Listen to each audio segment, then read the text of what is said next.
Olá pessoal, esse vídeo então é o vídeo introdutório da nossa sessão, né, de detalhamentos de peças. Então esses detalhamentos aqui eles são chamados no SolidWorks por desenho, né? Então o desenho ele é a parte fundamental das entregas que um desenhista faz, né? Esse detalhamento ele vai servir, por exemplo, para fabricação, né, para montagem de um conjunto, né, é a folha que a gente vai imprimir lá no final da nossa atividade no SolidWorks.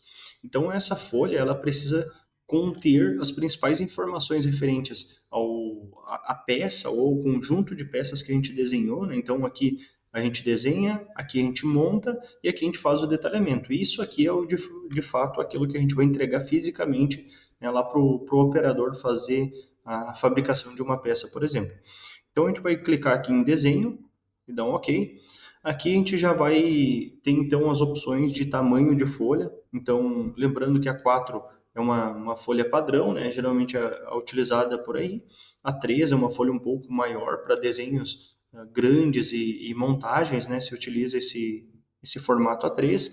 A 2, a 1 e a 0 já é um pouco mais raro de a gente encontrar, né? Isso seria mais para projetos de grande porte, mas a gente geralmente costuma encontrar aqui o formato A4. Lembrando, né, que as dimensões elas são padronizadas, então, por exemplo, a folha A3 ela é o dobro de uma folha A4. Se a gente colocar duas folhas A4 uma do lado da outra, a gente vai ter o tamanho de uma folha A3.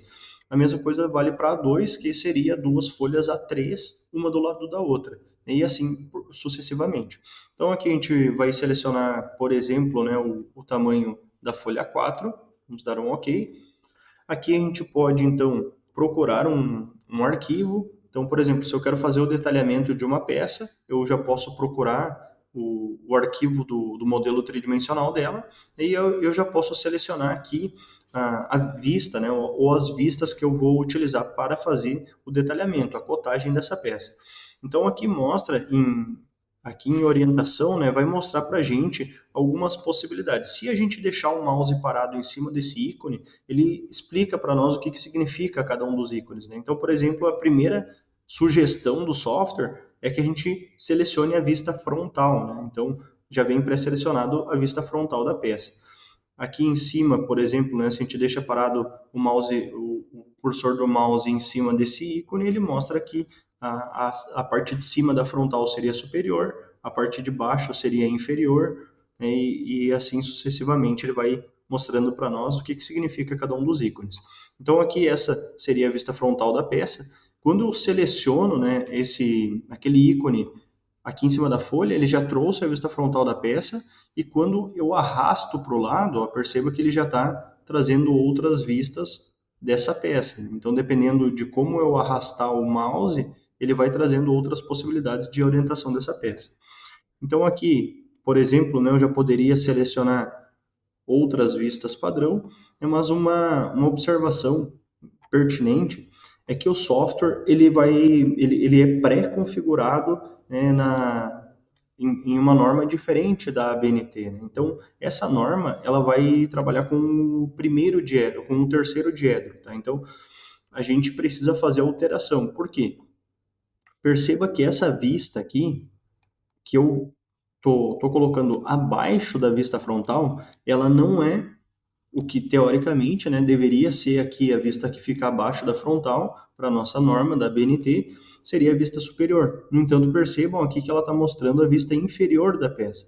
Para a gente modificar isso, a gente precisa clicar aqui em cima da folha, em algum lugar da folha, com o botão direito do mouse, a gente vem em propriedades, e aqui nas propriedades da folha, a gente tem essa opção aqui, ó, de primeiro diedro ou terceiro diedro. Geralmente vem pré-selecionado o terceiro diedro, a gente clica aqui em tipo de projeção, primeiro diedro, e a gente pode aplicar as alterações. Fazendo isso uma vez, ele já vai manter salvo essas configurações iniciais do detalhamento, tá? Então, percebam, né, que aqui já mudou agora essa vista superior da peça, né, virou a superior da peça, essa que fica abaixo da frontal. Isso é bem importante para a gente não se perder.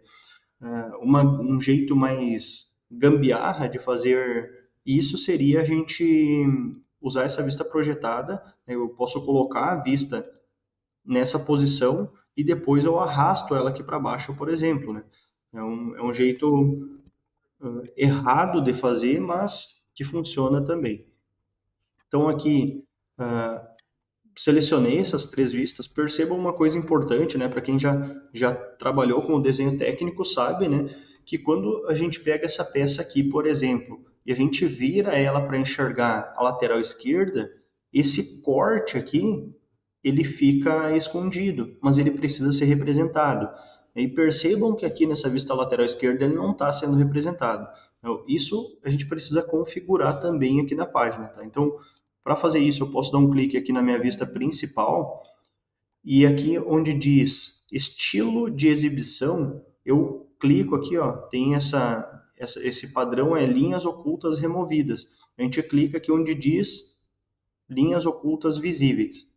Fazendo isso na vista que foi a primeira que a gente pegou, que é a vista frontal, ele já aplica nas demais vistas que foram as vistas projetadas, tá? Então, agora eu tenho aí nesse arquivo as três vistas principais, né, que seriam a vista frontal, a vista lateral esquerda e a vista superior dessa peça, né? Então, já fiz a configuração de colocar essa folha em primeiro diedro, né, essa projeção em primeiro diedro, e já coloquei aqui, então, esse estilo de exibição para manter as linhas ocultas visíveis. Outra configuração inicial interessante é a gente já aplicar a escala, né? Então, aqui a gente pode usar a escala da própria folha ou usar uma escala personalizada. Então, a escala aqui adotada é de 2:1. Lembrando que o primeiro fator ele é referente ao desenho, né? A projeção do desenho, e o segundo é a relação real da peça, né? Então, ela está numa escala de ampliação. Tá o dobro do tamanho real que a peça tem, tá em uma escala de 2:1. A gente pode selecionar uma escala de 1:1, que vai deixar a peça do tamanho exato que ela é, né? A gente pode selecionar outros valores aqui, ou eu posso digitar uma escala personalizada. Por exemplo, eu posso colocar 1,5:1. Aí o software aceita valores quebrados aqui também. Aqui a gente sempre precisa trabalhar, né, com uma escala adequada para a gente conseguir visualizar bem essas vistas e conseguir ter espaço para distribuir as cotas nessas vistas que a gente está trabalhando. Aqui a gente diz, né, o tipo de dimensão é a dimensão projetada e não a verdadeira, né? Ou seja, a gente vai trabalhar com a dimensão que realmente a peça vai ter e não o que o desenho tem. O que o desenho tem não importa, né? A gente pode trazer uma escala ampliada ou uma escala reduzida no desenho, mas o que vale mesmo para o processo de fabricação é quanto a peça real deve ter, não quanto o desenho tem, porque eu posso mostrar o desenho ampliado para facilitar a interpretação, né, de como essa peça deve ser confeccionada, por exemplo. Aqui tem algumas outras configurações iniciais. Aqui algo bem importante também, né, quando a gente está trabalhando com detalhamento, é facilitar a vida de quem vai interpretar esse nosso desenho.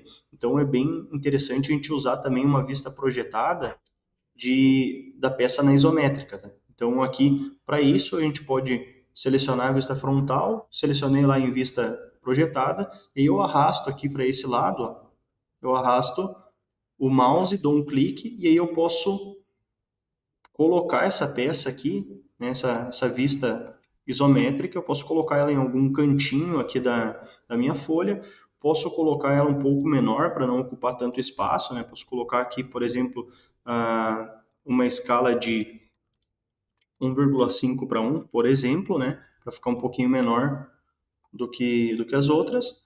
E aqui eu posso selecionar essa visualização. Seria interessante a gente utilizar esse estilo aqui, né? Que daí já deixa colorido como a peça vai ficar. Isso a gente pode fazer por esse ícone aqui também.